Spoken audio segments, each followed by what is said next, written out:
미국 동부에 가면 명문대학들이 이렇게 모여있는 지역이 있는데, 흔히 우리가 그 명문대학이 있는 곳을 아이비 리그라고 합니다. 그 아이비 리그에 속한 명문대학인 유펜 대학교의 교수이자 미국 심리학회 학회장을 지냈던 긍정 심리학의 대가 마틴 셀리그먼이라는 교수님이 다음과 같은 실험을 했습니다. 바닥에 전기 자극을 줄 수 있는 작은 유리방을 하나 만들고 거기에 개를 한 마리 이렇게 넣고 일정한 자극을 준 거예요. 그러면 개가 어떻게 하는가 보려고. 이제 자극을 주니까 개가 자극을 피해서 이리저리 막 돌아다니는데, 방이 뭐 작은 방이니까 한동안 돌아다니면 알 거 아닙니까? 다 돌아다니고 나서 이 방에서는 자극을 피할 수 있는 데가 없구나 라는 걸 알게 되니까 그냥 바닥에 배를 깔고 엎드려가지고 자극이 되는데 그 고통을 참고 있더래요. 그래서 시간이 지나고 나서 나중에는 그 방에 반만 자극을 주고 반은 자극을 주질 않았는데, 이 개가 움직이지를 않고 그대로 그냥 배를 깔고 그냥 가만히 자극을 받으면서 거기 있더라는 겁니다. 그래서 그때 이 개만 그러나 우리 다른 동물들도 해봤는데 다른 동물도 똑같이 처음에는 막 돌아다니다가 나중에는 다 앉아있거나 누워있거나 다 그러고, 곤충들도 작은 곤충들도 혹시나 해서 그 방 안에 넣어서 자극을 줘봤는데 똑같이 그러다 어느 순간에 그냥 가만히 있더래요. 그래서 이것을 보고 하나를 생각했는데, 학습된 무기력, 그러니까 몸에 이미 배어있는 습관같이 되어 있는, 그러다 보면 어느 순간에 무기력해진 거예요. 그런 상황이 아님에도 불구하고 그냥 무기력한 상태에 있었던 거예요.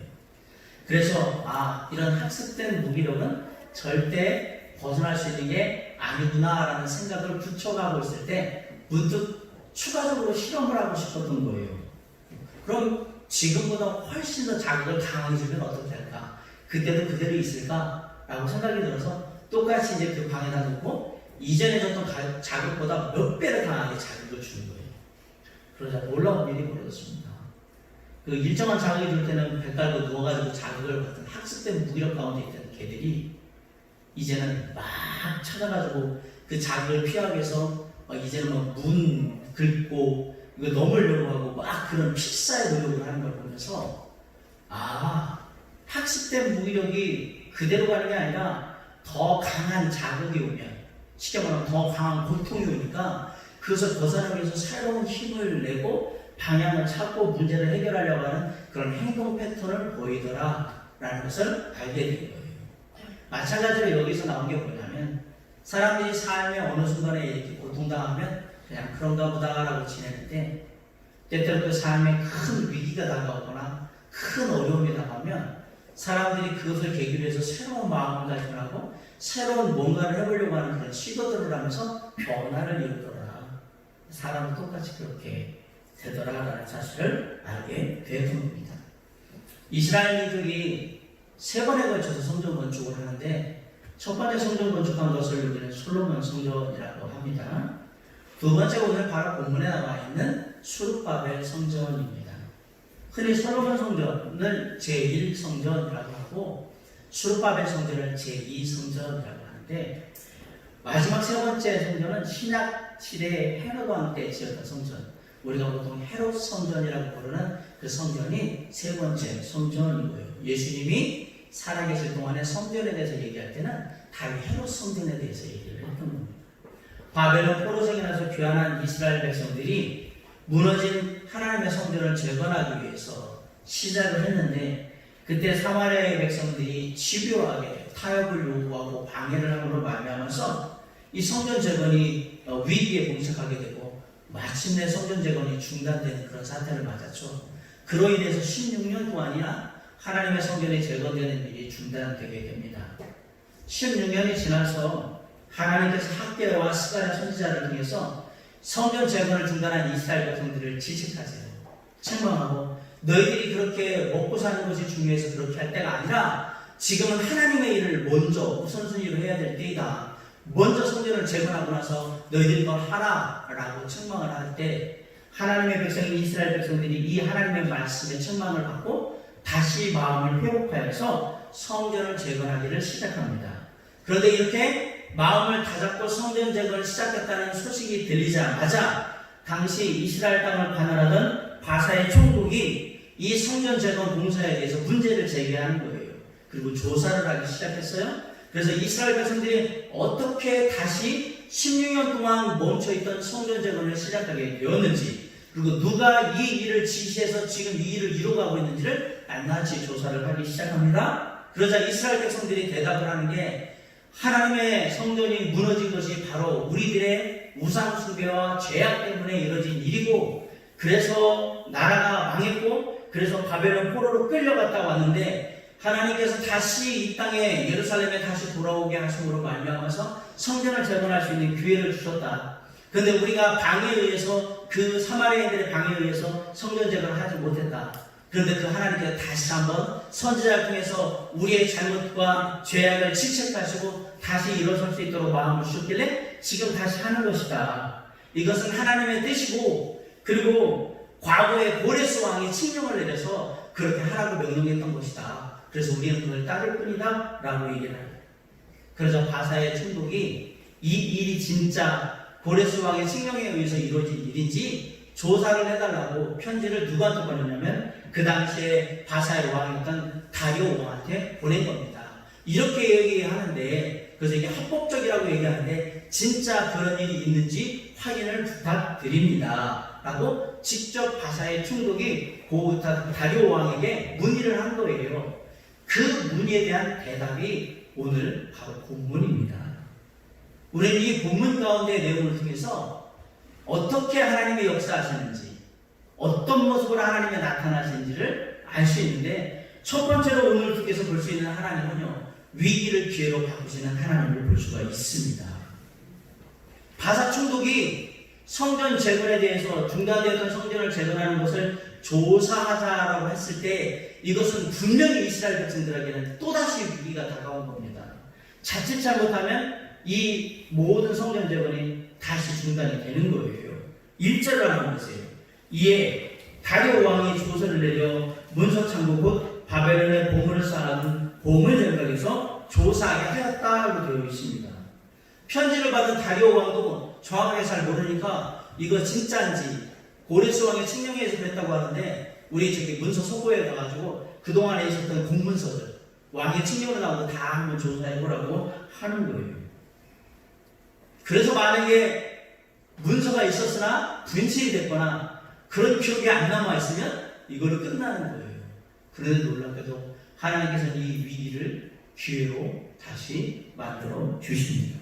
2절에 보세요. 메레도 암메다 분설에서 한 두루마리를 찾았으니 거기에 기록하였을 때 예루살렘 성전을 재건한 고레스 왕의 칙령의 기록이 남아있었습니다. 그 내용이 바로 3절로 5절에 있는 내용입니다. 한번 같이 한번 읽어볼까요? 3절 시작. 고레스 왕 원전에 조서를 내려 이르기를 이 성전 곧 제사를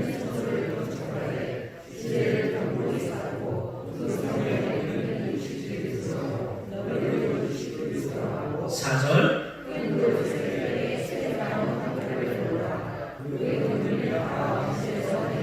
5절 또 느부갓네살이 예루살렘 성전에서 탈취하여 바벨론으로 옮겼던 하나님의 성전 금은 그릇들을 돌려보내어 예루살렘 성전에 가져다가 하나님의 성전을 각기 제자리에 둘지니라 하였다. 3절과 5절의 내용에 보면 선대왕인 고레스 왕이 칙령을 내려서 이스라엘 백성들을 예루살렘에 다시 돌려보냈고, 그 예루살렘에 돌아갔을 때 하나님의 성전을 다시 재건할 수 있도록 그렇게 명령했다라고 되어 있는 거예요. 덧붙여서 뭐라고 했냐면, 옛날에 바벨론 왕국의 제국에서 뺏어왔던 예루살렘 성전의 기물들, 금은 그릇들 다 다시 같이 갖다 돌려보내줘서, 그리고 원래 성전에 있던 데다 그대로 다 놓게 하라고 칙령을 내렸던 겁니다. 우리가 알듯이 무너진 예루살렘 성전을 다시 포로에서 귀환했던 이스라엘 백성들이 재건하고자 할 때 첫 번째가 문제가 됐던 건 사마리아 사람들이 치료하게 방해를 함으로 말미암아서 그 방해가 마침내 결실을 해서 16년이라는 시간 동안 성전이 재건이 중단이 된 거예요. 관리들에게 뇌물을 줘가지고 지연시키지를 않나? 그리고 바사의 새로운 왕들이 즉위할 때마다 이스라엘 백성들이 모여가지고 이 일을 하는 게 자기네들 독립국가 이루려고 쿠데타를 일으키려고 하는 그 음모가 있는 겁니다라고 계속해서 모함을 하고, 그래서 이스라엘 백성들에 대해서 안 좋게 얘기하다 마침내 16년이라는 시간 동안 중단하게 그렇게 만들었어요. 언뜻 보면 사마리아 사람들이 성공한 것 같이 보였죠. 그런데 하나님께서 학개와 스가랴 선지자를 통해서 다시 이스라엘 백성들의 마음을 일으켜 세우고, 이스라엘 백성들이 다시 마음을 다잡고 이제 성전 재건을 하려고 하는 거예요. 자신들의 우상 숭배와 죄와 그 잘못으로 인하여서 하나님의 성전이 무너지고 나라가 망하고 포로로 끌려갔던 그 모든 것들을 고백하면서 이제는 다시 그러지 않겠다라고 성전을 재건하고 있는 거예요. 그런데 이때 놀랍게도 바사의 총독이 또다시 브레이크를 겁니다. 이게 진짜 사실인지 아닌지 내가 확인해보고 얘기할 테니까 그때까지 기다리라고 딱 멈춰버린 거예요. 그리고 바사의 총독은 왕에게 편지를 보냅니다. 이 모든 사실이 진짜 왕의 명령에 의해서 이루어진 일이 아닌지 아닌지 확인해 달라고 얘기를 합니다. 그런데 이것이 기회가 되어서 더 이상은 그 누구도 이스라엘 백성들이 성전 재건할 걸 막지 못하도록 그렇게 위기를 기회로 바꿔 주셨습니다. 다리오 왕이 고레스 왕의 칙령의 내용을 확인하고 나서 그 내용에 근거해서 멈췄던 이스라엘 백성들의 예루살렘 성전 재건을 합법적으로 다시 승인을 하게 되었고, 왕으로 다시는 아무도 이 일을 막지 못하도록 딱 못을 박아버린 거예요. 놀랍게도 사마리아 사람들이 방해를 하고 바사의 총독들이 방해하는 것 같았는데 하나님의 계획은 그대로 이루어져서 아무런 방해가 없이 앞으로 이 예루살렘 성전 재건이 이루어질 수 있도록 칙령으로, 법적으로, 또 왕명으로 보호를 받게 해놨던 겁니다. 위기가 기회로 바뀌게 된 겁니다. 7절을 보세요. 하나님의 성전 공사를 막지 말고 유다 총독과 장로들이 하나님의 이 성전을 제자리에 건축하게 하라.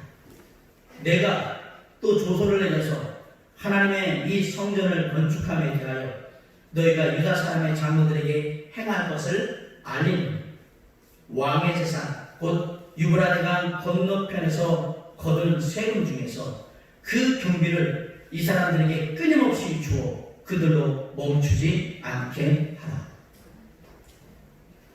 필요한 거 있으면 다 지원하고 돈 들면 다 세금으로 다 해서 무조건 성전 다 짓게 만들어. 방해하지 말고. 그렇게 얘기하는 거예요. 왕명으로 이제 내렸어요. 아무도 성전 재건을 방해하지 말아라. 그리고 성전 건축에 모든 필요한 재정, 필요한 모든 거 다 하죠. 그래서 빨리 완성할 수 있도록 해라. 거기에 더해서 생각지도 못한 엄청난 특혜를 받습니다. 지금으로 말하면 천문에 가면 특혜를 받는데, 성전을 건축하면서 이스라엘 백성들이 날마다 하나님께 먼저 예배드리고 성전 재건하는 작업을 하고 이렇게 했거든요. 그러니까 예배 먼저 드리고 재건하고 예배 먼저 드리고 재건하고 이렇게 했어요.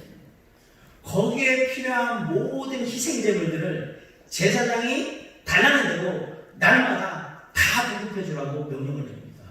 9절에 보세요. 한번 읽어볼까요? 시작. 또 그들이 필요로 하는 것 곧 하늘의 하나님께 드릴 번제의 수송아지와 순양과 어린 양과 또 밀과 소금과 포도주와 기름을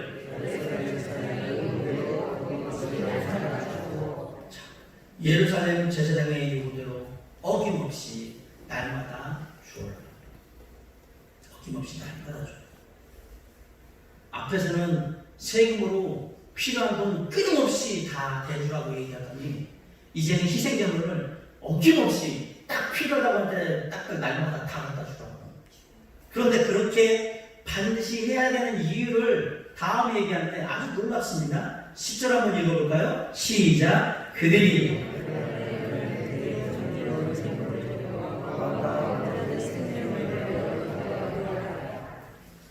누가 누구를 위해서 기도하게 하라? 다리오 왕이 하나님의 생명의 주관자라는 걸 알고 있어요. 그리고 나는 그 하나님의 성전 재건을 막지 않고 최선을 다해서 도와주는 그러한 왕이라는 걸 알려주고 있고, 그러면서 뭐라고 얘기하냐면, 나는 그런 마음으로 지금 협조하고 있으니까 이스라엘 제사장들한테 얘기를 해서 그 성전 재건할 때 그렇게 열심히 최선을 다해서 협조하고 좋은 마음을 갖고 있는 나와 우리 아이들, 쉽게 말하면 우리 가족 잘 될 수 있도록 하나님께 기도 부탁한다고 지금 얘기하고 있잖아요. 기도 부탁한다고. 우리 가정 잘 될 수 있도록 하나님께 꼭, 주님께 꼭 기도부터 드립니다. 제가 열심히 최선을 다할게요. 이 말이잖아요, 지금. 너무 재밌지 않습니까? 이게 얼마나 놀라운 하나님의 섭리라는, 근데 생각해보세요. 하나님의 백성들에게 하나님의 말씀을 순종하고 믿음으로 바로 서서 하나님의 뜻대로 살고자 발버둥치는 하나님의 자녀들에게 결코 가만히 있는 분이 아니라는 사실을 보여주잖아요. 네가 그렇게까지 할 때 나는 결코 손 놓고 가만히 있지 않는다라는 걸 보여주잖아요. 하나님은 당신의 사랑하는 백성들을 위해서 위기를 기회로 바꾸시는 하나님이십니다. 그리고 기적을 베푸시는 하나님이십니다. 그 어떤 능력으로도 그 일을 다 이루실 수 있는 하나님이십니다. 오늘날에도 이 하나님, 섭리의 하나님, 기적의 하나님, 능력의 하나님께서 당신의 사랑하는 백성들을 위해서, 당신의 몸된 교회와 사랑하는 성도들을 위해서 그분의 놀라운 섭리의 손길, 기적의 손길, 그리고 능력의 손길을 베푸실 줄 믿습니다. 하나님의 백성들은 우리가 해야 되는 일은 간단합니다. 그 하나님을 믿고 의지하며 하나님의 길을 따라가기만 하면 됩니다. 나머지는 다 누가 책임지시느냐? 하나님이 책임지십니다. 1871년에 미국 시카고에서 대화재가 일어나서 거의 도시가 다 불타게 됩니다. 근데 그 시카고에 대화재가 났을 때 시카고에 아주 유명한 교회와 목사님이 있었는데, 우리가 잘 아는 D.L. 무디 목사님이 시카고에서 목회를 할 때였어요. D.L. 무디 목사님 교회도 불에 탔어요. 얼마나 긴박했냐면 D.L. 무디 목사님이 잠옷 차리고 나올 빠져나올 정도였으니까. 그 모습을 본 기자가, 목사님을 잘 아니까, 시카고에서 유명한 분이니까 빈정거리면서 D.L. 무디 목사님한테 이렇게 얘기했어요. 하나님이 살아계신 분, 놀라운 능력으로 역사하시는 하나님인데 어떻게 하나님의 교회를 이렇게 타게 만들고 이런 식으로 만들어버릴 수 있습니까? 정말 하나님이 살아계신 일 한 겁니까? 진짜 하나님이 살아있다면 이렇게 되면 안 되는 거 아닙니까? 라고 해서 빈정거리면서 얘기를 했는데, D.L. 무디 목사님이 뭐라고 얘기하냐면, 사실은 우리 교회가 너무 낡아서 다시 지으려고 했는데 이걸 어떻게 철거를 할까 고민이 많았어요. 그런데 하나님께서 이렇게 깔끔하게 화재가 나서 그냥 딱 철거를 해주시고, 이 철거 비용 나라에서 되는 거거든요. 이렇게 깨끗이 쳐주시게 되니까 아이고 철거 비용도 안 들고 참 좋겠습니다. 잘 됐다고 생각합니다. 그랬더니 그래 좋아요. 그럼 철거를 그렇게 한다고 합시다. 교회는 어떻게 지을 건데요? 그랬을 때 D.L. 무디 목사님이 잠옷바람을 나오면서 평소 당신이 읽었던 성경책을 가지고 나오셨거든요. 하나님의 근거에 있지 않습니까? 라고 성경책을 이렇게 보여주니까 기자가 그게 어떻게 근거입니까? 어떻게 성경에서 돈이 나옵니까? 그 교회를 어떻게 지을 수 있다고 생각합니까? 저는 아니라고 생각합니다. 지켜보시면 됩니다.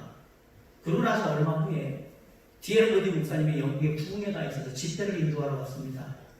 그동안에 이제 임시초소에서 성도들은 예배를 드리고 있어요. 가서 시카고에 화재가 나서 저희 교회가 다 탔어요. 다시 건축을 해야 합니다. 기도해 주세요. 라고 했는데, 영국에 있는 크리스찬들이 헌금을 하기 시작했는데 엄청난 돈 헌금을 해가지고 원래 있었던 교회보다 훨씬 더 크고 잘 지은 교회를 그 돈으로 다 지은 분이 나왔어. 남았다고.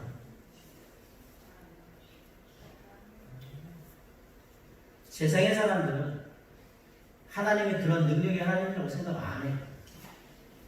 그러나 하나님은 위기를 기회로 바꾸시는 능력이 하나님이 맞습니다. 하나님은 그런 분이에요. 언제나 우리의 삶에 놀라운 반전을 이루시잖아요. 안 될 걸 되게 만들고 힘들 거라고 생각했는데 이루어지게 만드시고 불가능을 가능케 하시는 능력이 하나님, 그 하나님을 찬양합니다. 오늘 이스라엘 백성들에게 바사 총독의 이 브레이크는 큰 위기가 될 수 있었지만 놀랍게도 이 위기가 기회로 바뀌는 전화위복의 놀라운 상황이 됩니다. 이로 인해서 더 이상은 그 아무도 예루살렘 성전 재건을 막지 못하도록, 방해하지 못하도록 왕의 명령이 내려졌고, 더욱이 거기에 필요한 모든 것들이 재정뿐만 아니라 날마다 드린 예배에 드리는 모든 희생제물까지 완벽하게 제공받는 놀라운 역사를 하나님께서 이루셨던 겁니다. 우리의 하나님은 위기를 기회로 바꾸시는 하나님이 맞습니다. 그 하나님이 삶의 위기를 기회로 바꾸시는 하나님, 그 하나님이 저와 여러분이 믿는 하나님이신 것을 기뻐하시고 그 하나님을 의지함으로 말미암아, 그 하나님을 전적으로 믿고 의지함으로 말미암아서 비록 코로나19로 인해서 우리의 삶의 상황이 녹록지 않고 힘들고 답답하고 괴로울지라도 언제든지 하나님의 뜻이 함께할 때 이 모든 것들이 다 위기에서 기회로 바뀔 수 있음을 믿고 묵묵히 주님의 길을 함께 나아가면서 승리하는 저와 여러분이 될 수 있기를 주님의 이름으로 간절히 축원합니다. 오늘 본문이 가르쳐주는 하나님, 그 첫 번째 하나님은 위기를 기회로 바꾸시는 하나님이셨습니다. 그럼 또 어떤 하나님이 우리를 기다리고 있을까요? 역사를 주관하시는 하나님을 또 볼 수가 있어요. 다리오 왕은 고레스 왕의 역사적인 기록을, 칙령의 기록을 보게 돼요. 그리고 이스라엘 백성들이 다시 성전 재건을 시작한 이 모든 것은 합법이라고 분명하게 선포를 합니다.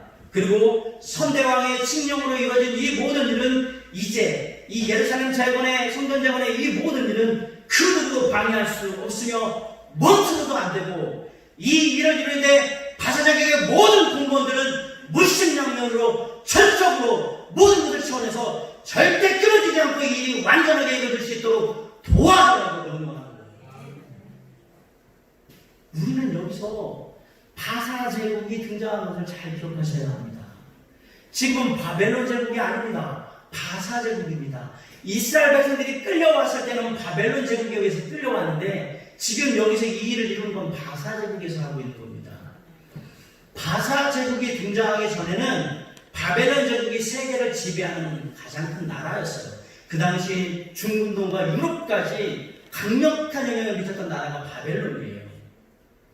바벨론 제국이 아시지만 여러분, 기원전 587년에 이스라엘, 더 정확히 말하면 남왕국 유다를 멸망시켜서 완전히 이스라엘을 멸망시킨 그 나라예요. 그때 시드기야 왕을 비롯한 유다의 많은 사람들이 다니엘과 세 친구 다 끌려서 바벨론의 포로로 끌려갔던 거예요. 그리고 거기서 70년의 포로 생활을 하게 됩니다. 그렇게 바벨론 제국이 강성하던 중에 그 바벨론 제국 안에 있던 속국과 같았던 바사가 강대해지기 시작했어요. 그리고 바벨론을 공격하기 시작합니다. 마침내 바벨론과 대등해졌고요. 바벨론을 멸망시킵니다. 그리고 바사라는 제국을 이루고, 바사를 제국을 이루고 난 다음에 제일 먼저 한 일이 뭐냐? 이스라엘 백성들, 포로로 끌려왔던 사람들, 예루살렘 성전을 원하는 사람들은 예루살렘에 다 돌아갈 수 있도록 귀화시키고 한 거예요. 잘 보세요. 바사 제국은 왜 이스라엘 백성들을 맞았을까? 여기 그냥 우리가 짐작할 수 있으면 충분한 두 가지 이유가 있는데, 첫째는 바사도 바벨론의 속국과 같이 이렇게 있었던 나라예요. 이스라엘이 어떤 상황이었는지 잘 알아요. 두 번째, 그런 가운데서 압제받는 게 얼마나 힘든 건지 알아요. 바꿔 얘기하면 이스라엘 백성들에게 동병상련의 마음이 있기 때문에 반감이 없어요. 바벨론 제국은 이스라엘을 멸망시킨 나라이기 때문에 절대로 이스라엘을 막을 생각이 없는 나라입니다. 그러다 바사는 이스라엘과 그런 반감이 없어요. 너희들 원래 있는 데로 돌아가. 원하면 다 돌아가도 된다. 내가 도와줄 테니까 차표 알아주고 갈 때 뭐 이런 거 해줄 테니까 가.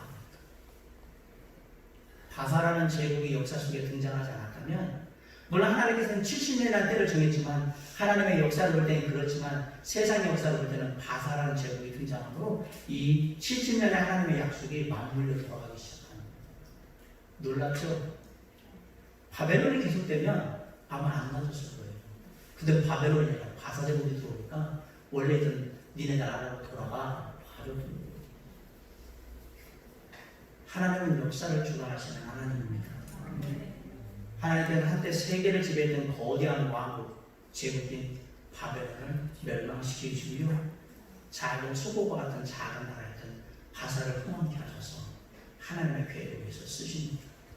그리고 더 놀라운 이방의 왕이 작은 저 한 곳에 있는 이스라엘이라는 나라를 생각해서 그 백성들을 보내주고 너희들이 믿는 하나님의 성전을 재건하고 다 주고.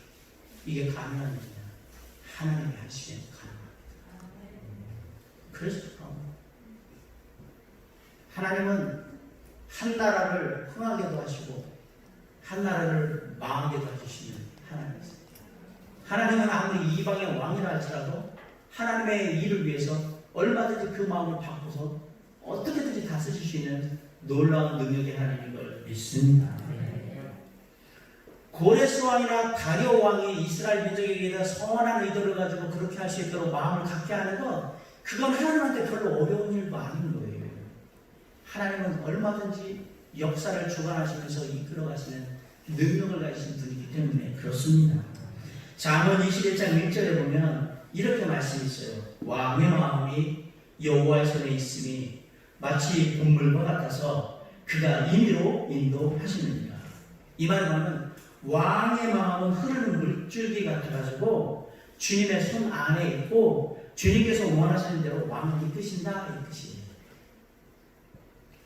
역대상 29장 12절에 보면 부와 귀가 주께로 말미암고 또 주는 만물의 주제가 되사 손에 권세와 능력이 있사오니 모든 사람을 크게 하신 과 강하게 하시니 누구의 손에 있나이다?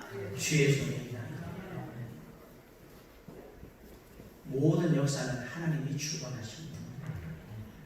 세우시는 분도 하나님이시고 주저앉히시는 분도 하나님이시고 다시 이렇게 내시는 분도 하나님이신 겁니다. 주님은 주님의 뜻대로 다 이루시는 역사를 주관하시는 하나님이 맞습니다. 세상의 역사를 일으키시는 하나님이 지금 바사라는 제국을 세우셨고요, 고레스와 다리오라는 왕의 마음을 움직이셔서 하나님의 일을 이루어 가고 있는 겁니다. 구약의 다니엘서 4장에 보면 당시 세계를 지배하던 바벨론 제국의 왕 느부갓네살 왕에 대한 기록이 나와요. 느부갓네살 왕이 자기가 다스리는 바벨론 제국이 엄청 커지고 많은 나라들을 이제 식민지로 삼고 막 그래서 땅덩어리가 커지고 영토가 커지니까 기고만장해가지고 이 모든 일이 내가 한 일이고 내 능력으로 한 일이고 내가 못할 것은 없다. 그럼 뭐라고 하냐면 내가 신이다. 세상의 모든 사람들은 나에게 영광을 돌려. 내가 못할 건 세상에 없어. 라고 했어요. 그리고 저달란 맛에 그러니까 하나님이 지가 세지 않잖아요. 그래? 네가 세상의 모든 걸 주관하는 왕이라고? 네가 할 수 있는 게 세상에 아무것도 없다고, 할 수 없는 건 아무것도 없다고? 그래? 그리고 네가 모든 영광을 다 받는다고? 그럼 어디 그렇게 하는지 두고 보자. 하나님이 느부갓네살 왕을 치셨어요. 갑자기 왕에서 쫓겨납니다. 쫓겨나서 7년을 광야에서 들짐승들과 함께 지내는데요. 놀라운 일이 벌어져요. 느부갓네살 왕이 이 7년 동안 소처럼 풀 뜯어먹고 사는 병이 걸립니다. 하나님이 쳐버렸어요. 7년을 위대한 제국 바벨론의 왕이 7년을 들판에서 소처럼 풀 떠먹고 살았다고. 이 역사의 기록입니다. 7년이 지난 후에 느부갓네살 왕의 제정신이 돌아왔어요. 자신이 얼마나 교만했는지, 자신이 얼마나 하나님 앞에서 연약한 존재인지, 자신이 어떤 생각을 가졌던 것이 잘못됐는지 다 알고 회개합니다. 하나님 앞에 자신이 교만했던 것, 잘못됐던 생각들 다 깨닫고 회개하고 하나님 앞에 나올 때 느부갓네살 왕을 하나님이 다시 왕으로 돌려보내줍니다. 그래서 바벨론 제국을 다스리게 하는데, 그때 느부갓네살 왕이 이렇게 고백을 합니다. 다니엘서 4장에 보면 여러 가지 느부갓네살 왕의 고백이 나오는데, 지극히 높으신 이가 사람의 나라를 다스리시며 자기의 뜻대로 그것을 누구에게든지 주시며 또 지극히 천한 자를 그 위에 세우시는 줄을 사람들이 알게 하려 하며. 자 보세요. 지극히 천한 자를 그 위에 세우신다 그랬어요. 지극히 천한 자가 누굴까요? 자기예요. 세상에 나보다 비천한 자는 없는데 그런 나를 하나님이 다시 들어서 왕으로 그 위에 앉으셨다라고 고백하잖아요. 땅의 모든 사람들을 없는 것 같이 여기시며 하늘의 군대에게든지 땅의 사람에게든지 그는 자기 뜻대로 행하시나니 그의 손을 금하든지 혹시 일기를 네가 하나님이 무엇을 하느냐고 할 자가 아무도 없도다. 하나님은 하나님 마음대로 하시는 겁니다. 하나님이 모든 걸 주관하신다. 그걸 갖고 왜 이렇게 하세요? 누가 그렇게 하라고 했어요? 이렇게 얘기할 사람이 아무도 없다. 세상에 하나님 위에 있는 존재는 아무도 없다고 얘기하시는 거예요. 그러면서 4장 37절에서 뭐라고 하냐면, 그러므로 지금 나 느부갓네살 하늘의 왕을 찬양하며 칭송하며 경배하노니 그의 일이 다 진실하고 그의 행하심이 의로우심으로 교만하게 행하는 자를 그가 능히 낮추십니다. 그 교만하게 행했던 자가 누구예요? 나 따라오죠. 하나님이 낮추셨고, 그래서 인생의 지극히 처한 곳에서 그렇게 있었던 나를 하나님께서 불쌍히 여기셔서 다시 이 자리에 올려주셨다. 그 모든 것을 주관하시는 분이 누구다? 하나님이시다. 하나님의 역사를 주관하시는 분이시다. 한때 전 세계로 호령했던 위대한 바벨론 제국의 왕이 이 모든 것은 하나님의 주권 안에 있다라고 고백하니,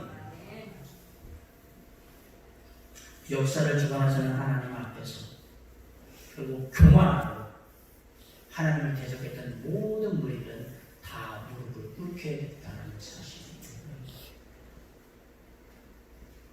하나님의 사역을 방해하는 모든 것들은 결국 다 실패하게 되어 있습니다. 왜냐하면 하나님의 모든 것의 주관자이시기 때문에 그렇습니다.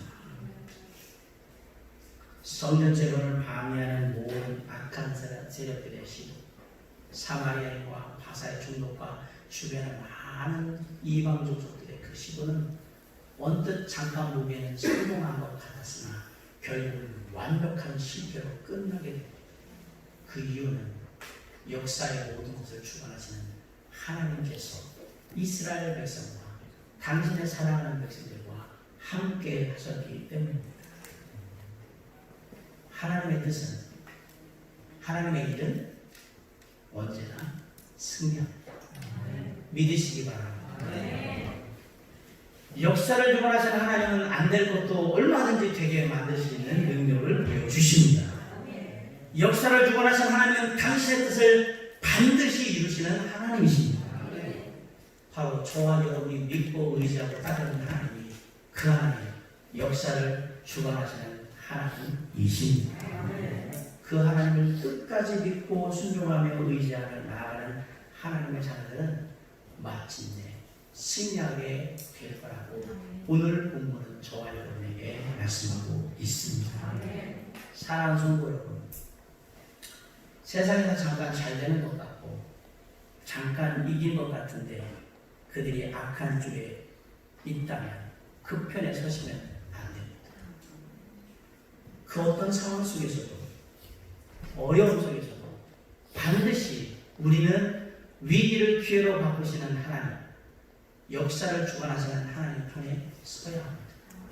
당장은 안 되는 것 같고, 당장은 어려운 것 같고, 당장은 막막한 것 같고, 당장은 막연한 것 같고, 당장 그 어떤 일도 이루어지지 않는 것 같이 보일지라도 우리는 언제든지 위기를 기회로 바꾸실 수 있고, 언제든지 당신의 역사를 주관하는 그 모든 물줄기를 트실 수 있는 그 하나님의 편에 서서 묵묵히 하나님의 뜻을 기다리며 하나님을 기대해야 합니다.